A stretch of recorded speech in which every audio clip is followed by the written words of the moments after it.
Welcome to One TV Crime Roundup.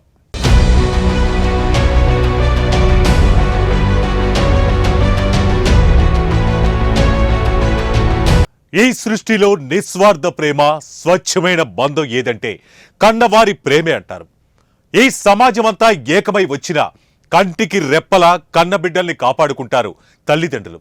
మరి కాపాడాల్సిన కన్నపేగే కాటేస్తుంటే, రక్షించాల్సిన కన్నవాళ్ళే భక్షిస్తుంటే, భద్రంగా చూసుకోవాల్సిన మాలిలే పసి మొగ్గలను చిదిమేస్తుంటే అసలు ఎటుపోతుంది ఈ సమాజం?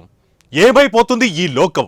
అమ్మా నాన్నలు ఉన్నారులే అనే ధైర్యంతో హాయిగా నిద్రపోయే పసికందులకు వాళ్లే కాళయముళ్ళవుతున్న వైనం దేశమంతా ఇదే అల్లకొల్లోలం. అసలేం జరిగింది తెలుసుకోవడానికి వాచ్ ది స్టోరీ.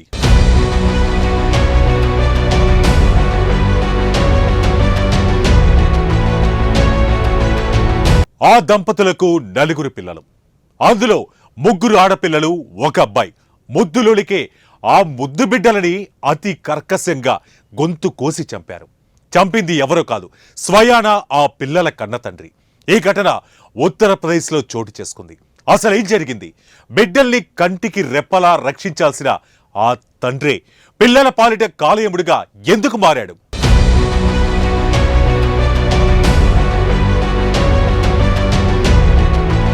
షాజహాన్పూర్లో అత్యంత దారుణమైన సంఘటన జరిగింది. రాజీవ్ కతేరియా 36 సంవత్సరాల వ్యక్తి తన భార్య కంతీదేవితో రోజా పోలీస్ స్టేషన్ పరిధిలోని మన్పూర్ చాచారీలో నివాసం ఉంటున్నారు. వీరికి 4 సంతానం. అందులో 3 ఆడపిల్లలు స్మృతి, కీర్తి, ప్రగతి, 1 మగపిల్లాడు రిషబ్ ఉన్నారు. వీరి వయసు 5 ఏళ్ల నుంచి 13 ఏళ్ల మధ్య ఉంటుంది. అయితే నిందితుడు రాజీవ్ కతేరియా చాలా కాలం క్రితం ఓ ప్రమాదానికి గురైనట్లుగా తెలుస్తోంది. ఆ తర్వాత అతను ప్రతి చిన్న విషయానికి భార్య పిల్లలపై కోపగించుకుంటూ ఉండేవాడని సమాచారం. ఇందులో భాగంగానే ఓ విషయంలో భార్యాభర్తల మధ్య తీవ్ర గొడవ వచ్చింది. దీంతో మృతుడి భార్య కంతీదేవి 2-3 రోజుల క్రితం తన తల్లిదండ్రుల ఇంటికి వెళ్ళింది.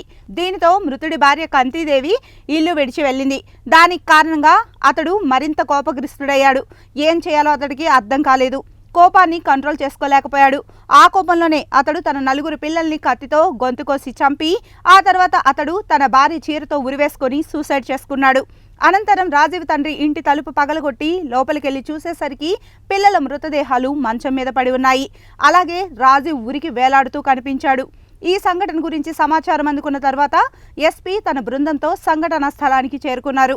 ఈ విషయంపై పోలీసులు దర్యాప్తు ప్రారంభించారు. మృతదేహాలను స్వాధీనం చేసుకుని పోస్ట్ మార్టం కోసం తరలించారు. మన తెలుగు రాష్ట్రాల్లో హోలీ సంబరాలలో జరిగిన పెను విషాదం కన్నతండ్రి 2 పసిబిడ్డలని అత్యంత దారుణంగా బకెట్లో ముంచి తన 2 బిడ్డల్ని చంపేశాడు. కాకినాడలో మార్చి 14, 2025న ఓ కన్న తండ్రి తన పిల్లల్ని అతి కర్కశంగా చంపేసి తాను ఆత్మహత్య చేసుకున్నాడు. అసలేం జరిగింది? ఆ తండ్రి ఎందుకు అలా చేశాడు?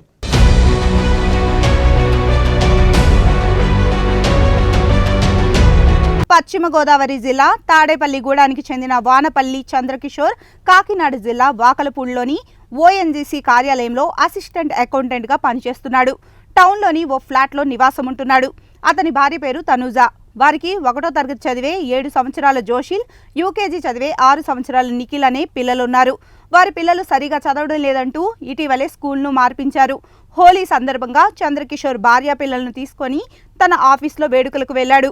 అనంతరం పిల్లలకు యూనిఫామ్ కొలతలు తీయించడానికి టైలర్ వద్దకు తీసుకువెళ్తానని, 10 నిమిషాల్లో వస్తానని తన భార్యను అక్కడే ఉండమని చెప్పి వెళ్లాడు. ఎంతసేపటికి భర్త రాకపోవడం, ఫోన్ చేసినా ఎత్తకపోవడంతో తనూజ తోటి ఉద్యోగులతో కలిసి ఇంటికి వెళ్లారు. కిటికీలో నుంచి చూడగా భర్త ఫ్యాన్కు ఉరివేసుకొని చనిపోయి ఉన్నాడు. బలవంతంగా తలుపులు తెరిచి చూడగా పిల్లలిద్దరూ కాళ్ళు చేతులకు కట్లుతో నిండా నీళ్లు ఉన్న బకెట్లలో తలలు మునిగిపోయి ఉన్నారు. తొలుత భార్యను వదిలి భర్త పిల్లల మరణం పట్ల అందరి అనుమానం మొదలైంది. అందరూ అతని భార్యను అనుమానించారు. అయితే ఈ వ్యవహారంలో చంద్రశేఖర్ మానసిక రుగ్మతలే ఈ దారుణానికి కారణమని పోలీసులు తేల్చారు. చంద్రకిషోర్ తమ బిడ్డలు చదువులో వెనకబడ్డారని, ఈ పోటీ ప్రపంచంలో వారు నెగ్గలేరని, వారి కష్టాలను చూసి తాను తట్టుకోలేనని, ఆ బాధ, మానసిక ఆందోళన, ఒత్తిడి, రుగ్మతలతో పిల్లల్ని చంపేసి తను ఆత్మహత్యకు పాల్పడుతున్నట్లుగా లేఖలో రాసిన వివరాలు తప్ప మరో కోణంలో ఈ కేసు లేదని పోలీసులు కూడా నిర్ధారించారు.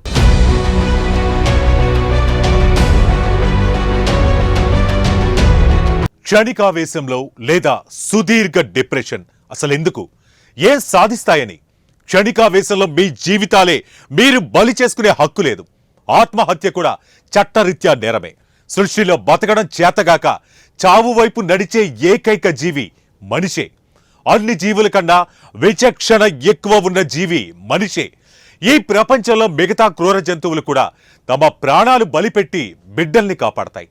మరి అన్నీ తెలిసిన మనిషి ఎందుకు సొంత బిడ్డల ప్రాణాలు తీస్తున్నారు? అతను చచ్చే హక్కే అతనికి లేదు. మరి బిడ్డల్ని చంపే హక్కు ఎక్కడుంది?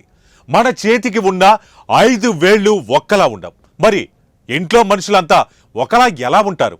కుటుంబం అన్నాక గొడవలు సహజం. కొన్ని చోట్ల ఎక్కువ ఉండొచ్చు, భరించగలిగేంత భరించాలి. హద్దు దాటితే సామరస్యంగా విడిపోయి చచ్చే వరకు చచ్చినట్లు పోరాడుతూ బతకాలి. అంతేకాని భార్యాభర్తలు తమ మధ్య ఉన్న గొడవలతో మరే కారణాలతోనూ తాము చస్తూ బిడ్డలను చంపడం నేరం, క్షమించరాని నేరం. సంఘంలో మీ స్థానం చరిత్రహీనం. ఇది పోటీ ప్రపంచమే, కానీ పోటీ ఎవరితో? మనతో మనకే, అంతేకాని పక్కవారితో ఉండకూడదు. అరే, ఎంతో ఎదిగిన మనమే సరిగ్గా ఉండలేకపోతుంటే ముక్కు పచ్చలారని పసిబిడ్డలు పోటీ పట్టడం లేదు, పడలేరు అని ఎలా చెప్పగలరు? రేపేమిటో ఎలా మీరు నిర్ణయించగలరు? లేనిపోని భయాలకు అన్నం పుణ్యం ఎరగని పసిమొగ్గలని చిదిమేయటం నేరం, క్షమించరాని నేరం. ఇప్పుడు క్రైమ్ రౌండప్ లో let's take a small break.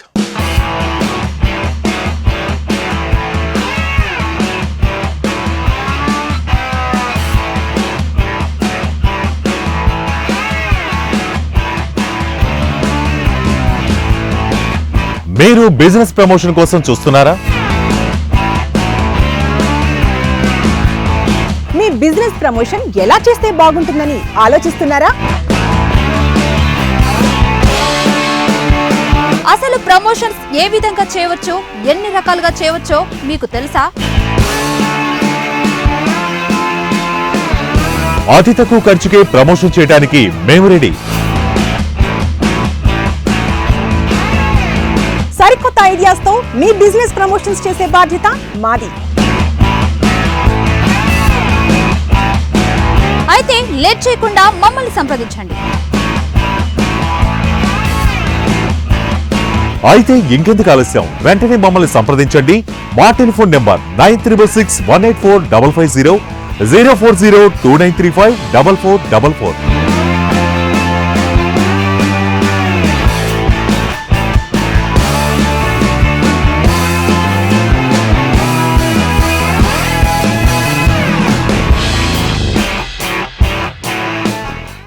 Welcome back to crime round up.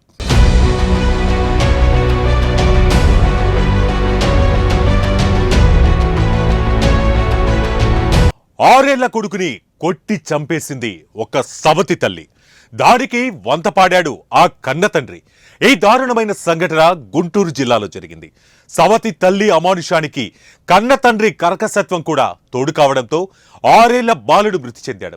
మరో కవల 6 ఏళ్ల బాలుడు తీవ్ర గాయాలతో ఆసుపత్రిలో చికిత్స పొందుతున్నాడు. అసలేం జరిగింది?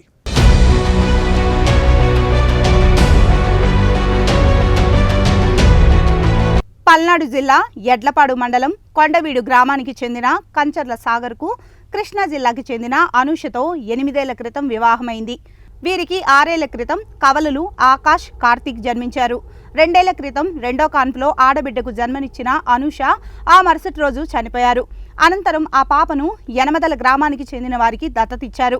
ఆ తర్వాత తనతో పాటు తన కవల పిల్లల బాగోగులు చూసుకునేందుకు సాగర్ 1.5 ఏళ్ల కిందట గుంటూరు జిల్లా ఫిరంగిపురం మండలం గొల్లపాలెం గ్రామానికి చెందిన లక్ష్మిని రెండో వివాహం చేసుకున్నాడు.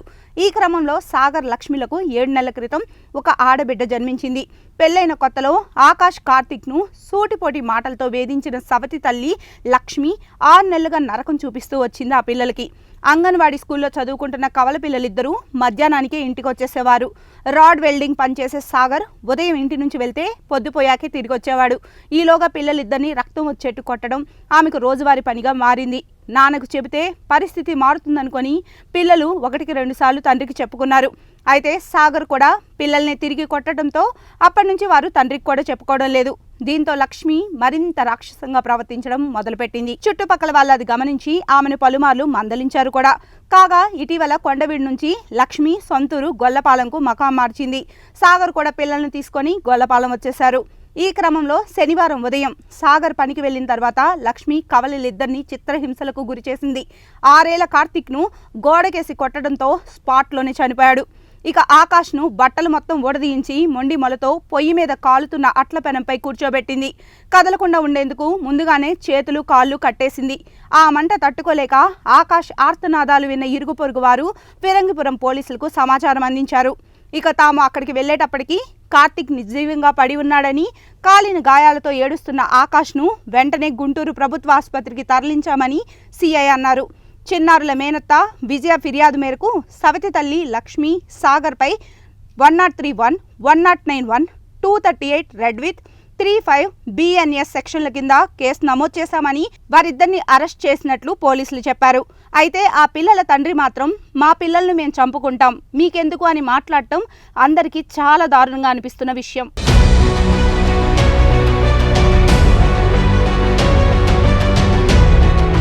మా బిడ్డలు మేము చంపుకుంటామంటున్న ఆ తండ్రి మాటలు సిగ్గుచేటు.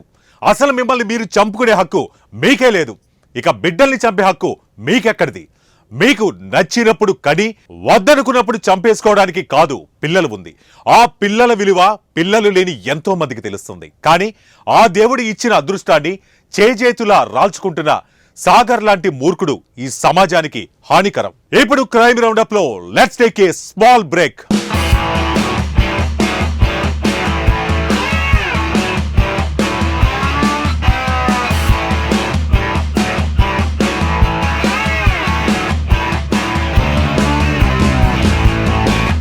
మీరు బిజినెస్ ప్రమోషన్ కోసం చూస్తున్నారా?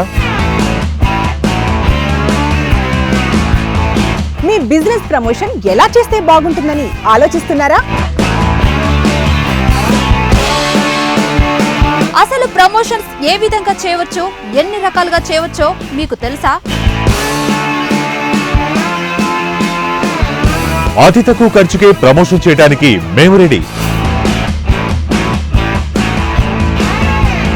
సరికొత్త ఐడియాస్ తో మీ బిజినెస్ ప్రమోషన్స్ చేసే బాధ్యత మాది. అయితే లేట్ చేయకుండా మమ్మల్ని సంప్రదించండి. అయితే ఇంకెందుకు ఆలస్యం, వెంటనే మమ్మల్ని సంప్రదించండి. మా టెలిఫోన్ నెంబర్ 9361845550, 04029354444.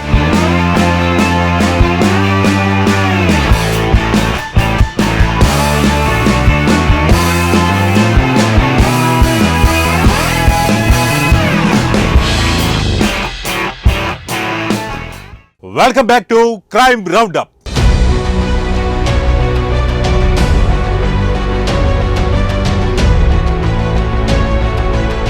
హైదరాబాద్ లోని అమీర్పూర్ లో ఇటీవల జరిగిన ఒక దారుణ అమానుష ఘటన.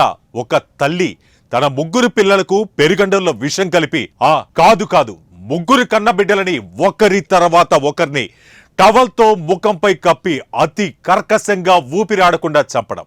అన్నం పుణ్యం ఎరగని ఆ చిన్నారులను కన్న పేగే కాళ్ళ నాగులా మరీ కాటేసింది. కన్న తల్లి అనే పదానికి తలవంపులు తెచ్చింది.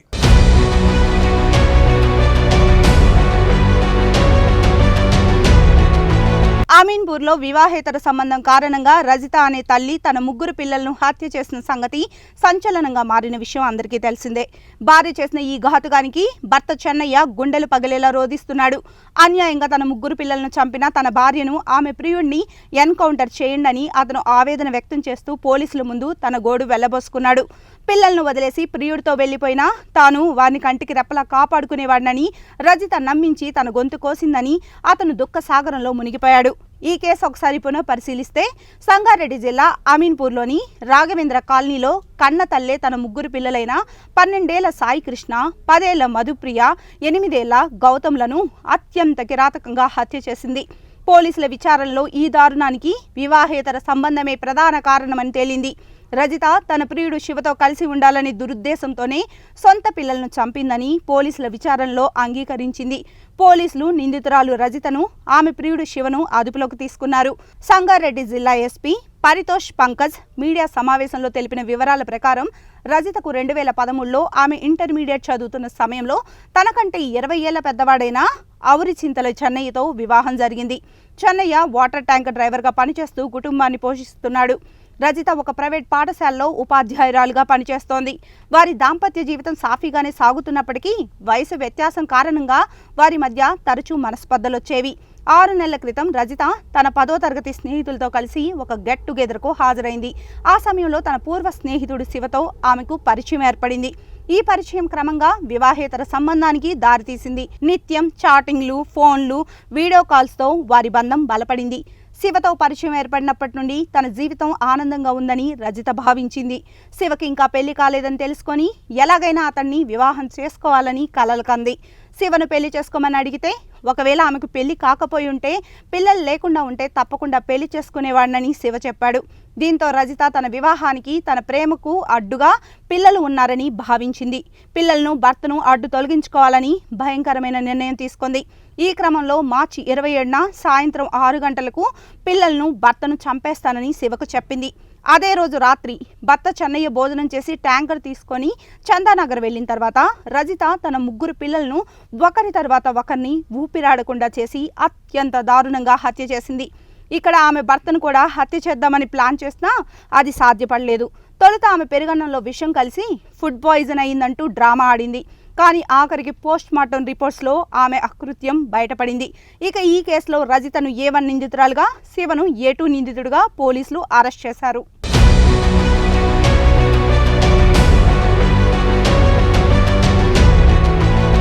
వివాహేతర సంబంధం మీద వ్యామోహం సొంత బిడ్డలను చిదిమేలా చేస్తుందా? ఏ సంబంధం లేని వ్యక్తిపై అంత ప్రేమ పుడితే ఇక తన కడుపున పుట్టిన బిడ్డలపై ఎంత ప్రేమ ఉండాలి? ఒకరిపై వ్యామోహం కన్న బిడ్డల్ని చంపుకునే స్థితికి తీసుకెళ్తుందా?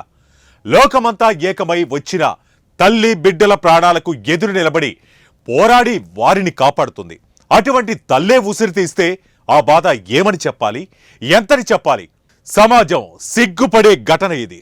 ఇవే కాదు, ఇంకా ఎన్నెన్నో. ప్రేమించిన వాడితో కుమార్తె వెళ్లిపోయిందని హత్య చేసిన తండ్రి, కూతురికి ఉరివేసి తాను ఉరివేసుకున్న ఒక తల్లి, ఐస్ క్రీమ్ లో సైనైడ్ కలిపి కొడుక్కి ఇచ్చి చంపి తాను చనిపోయిన తండ్రి, కూతురి గొంతు కోసి ఆత్మహత్య చేసుకున్న తల్లి, కులాంతర వివాహాలు, పరువు కోసం తాపత్రయం, అక్రమ సంబంధాల మోజు, క్షణికమైన భార్యాభర్తల మధ్య గొడవ, రేపేంటో తెలియని భవిష్యత్తుపై బెంగ, ఇలా అంశాలన్నీ అభంశుభం తెలియని బిడ్డల పాలిట కన్న పేగులే యమపాశాలుగా మారేలా చేస్తున్నాయి. అసలు లోపం ఎక్కడుంది? అంత వయసు, అనుభవం ఉన్న తల్లిదండ్రులకే విచక్షణ లేకుంటే పసిపిల్లలకేం తెలుస్తుంది? ఏ బిడ్డలైనా తమ తల్లిదండ్రులను చూసుకొని ధైర్యంగా, భరోసాగా ఉంటారు. వారి నీడలో వారున్నారనే ధైర్యంతో హాయిగా నిద్రిస్తారు. అలాంటి ఆ చిన్నారులను శాశ్వత నిద్రలోకి పంపుతున్నారు కొందరు తల్లిదండ్రులు. ఆలోచించండి. మీ క్షణికావేశాలకు రేపటి భావి భారత పౌరులను చిదిమేయకండి. కన్న ప్రేమలకు కళంకం రానివ్వకండి. Take care and be care.